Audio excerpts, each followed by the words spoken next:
most immaculate shower ever when a single drop of Head and Shoulders goes into my eyes, and for 20 seconds I'm fighting for my soul. My motor skills are going into full Mm-hmm. panic mode, and the water that was my best friend seconds ago is now my worst enemy, making the pain even worse. Now it feels like I'm going blind trying to find the towel like I'm playing Marco Polo with it. The worst part is that you swear there's demon aura right behind you at all times.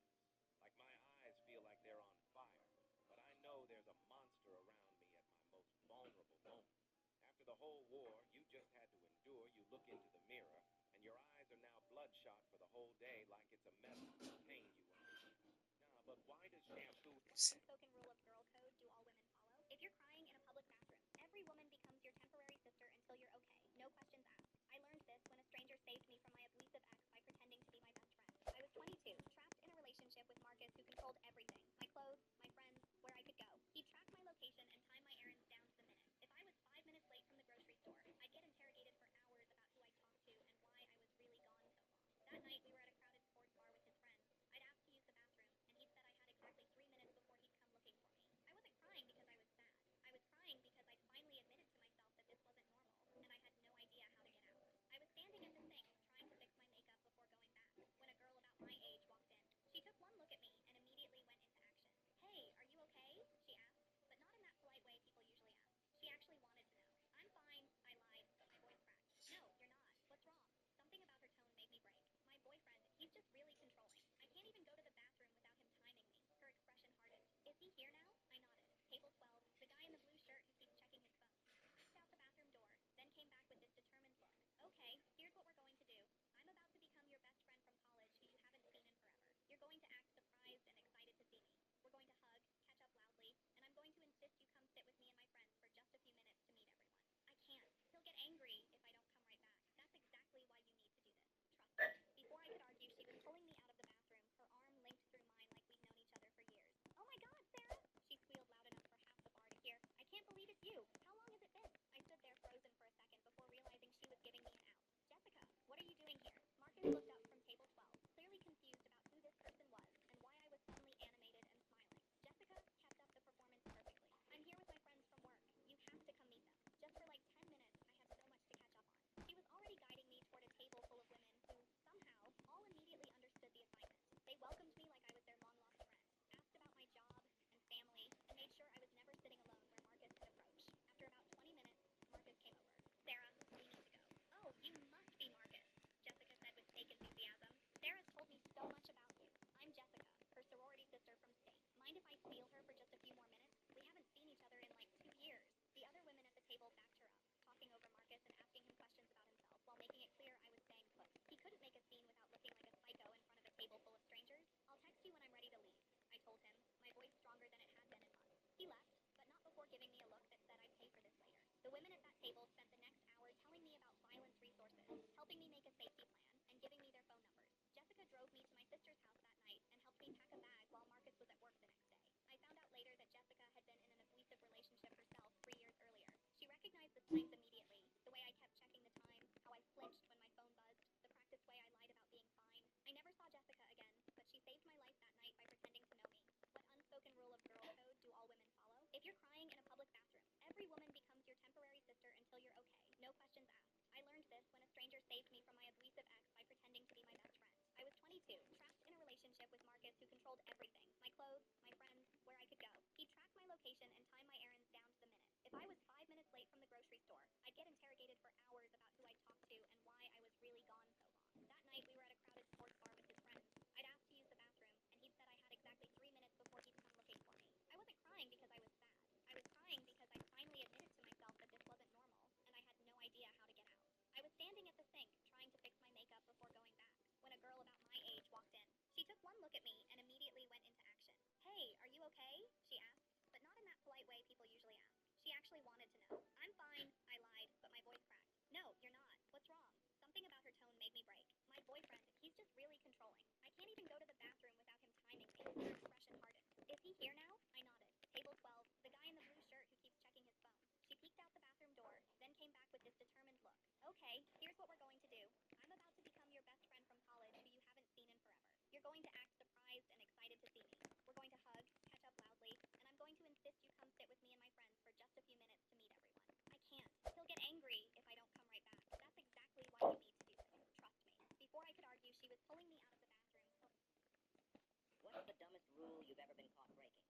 arrested for fixing my own apartment. I'd been living in this rundown place for 3 years.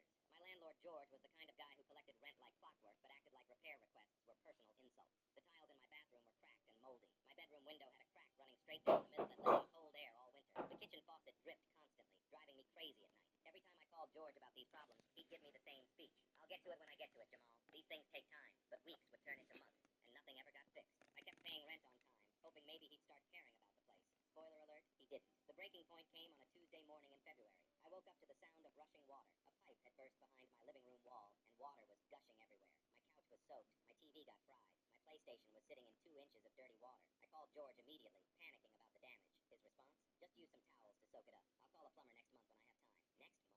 My entire living room was flooded, and this guy wanted me to wait 30 days for a plumber. I hung up on him and started moving my stuff to higher ground. That's when I decided to take matters into my own hands. I went to Home Depot and bought a pipe wrench, some PVC fittings, and watched about 50 YouTube videos on basic plumbing. I figured if George wasn't going to fix anything, I'd do it myself. What was the worst that could happen? I started with the burst pipe, shut off the water main, cut out the damaged section, and installed new piping. It worked perfectly. No more flood. Then I got carried away. I fixed the bathroom tiles, sealed up the cracked window, stopped that annoying faucet drip. For the first time in 3 years, my apartment felt like an actual home instead of a condemned building. 2 weeks later, George showed up for his monthly inspection. He walked around my place with this confused look on his face, like he couldn't figure out what was different. Then he saw my tools in the corner and completely lost it. "You can't make unauthorized alterations to my property," he screamed. "This is illegal. You're destroying the building." I tried explaining that I'd actually saved him thousands in water damage, but he wasn't listening. He pulled out his phone and started taking pictures of everything I'd fixed, like I'd committed some terrible crime. 3 days later, I got a cease and desist letter in the mail. Apparently, fixing my own broken apartment was property tampering and violated my lease. But it gets worse. George actually filed criminal charges against me. Criminal charges for stopping a flood and making his building livable. The police showed up on a Thursday afternoon while I was fixing the kitchen cabinet door that had been hanging crooked for 2 years.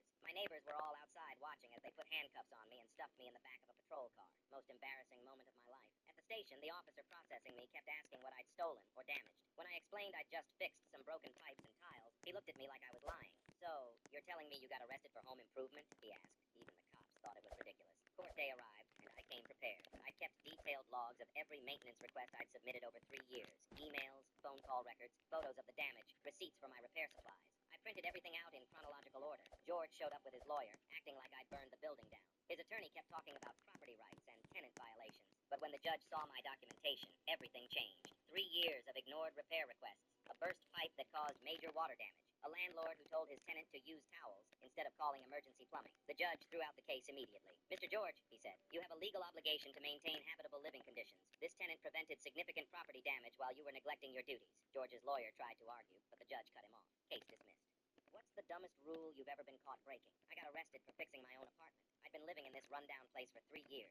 My landlord, George, was the kind of guy who collected rent like clockwork, but acted like repair requests were personal insults. The tiles in my bathroom were cracked and moldy. My bedroom window had a crack running straight down the middle that let in cold air all winter. The kitchen faucet dripped constantly, driving me crazy at night. Every time I called George about these problems, he'd give me the same speech. "I'll get to it when I get to it, Jamal. These things take time."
Today I will share with you. When did you realize your parents were bad at parenting? When I was 9, my mother started what she called character building exercises. She'd wake me at 3 a.m. on random school nights, hand me a flashlight and stopwatch, and tell me I had 15 minutes to find all 5 keys she'd hidden throughout our house. "The darkness builds focus," she'd say, sipping coffee while I frantically searched, terrified. "Pressure builds excellence. If I found all 5 keys before the timer beeped, I'd get breakfast. If not, she'd pack nothing for my lunch." I became an expert at silently begging food from classmates. My father never intervened. He'd just slip me granola bars when she wasn't looking, whispering, "Your mother has unconventional methods, but she's preparing you for a harsh world." The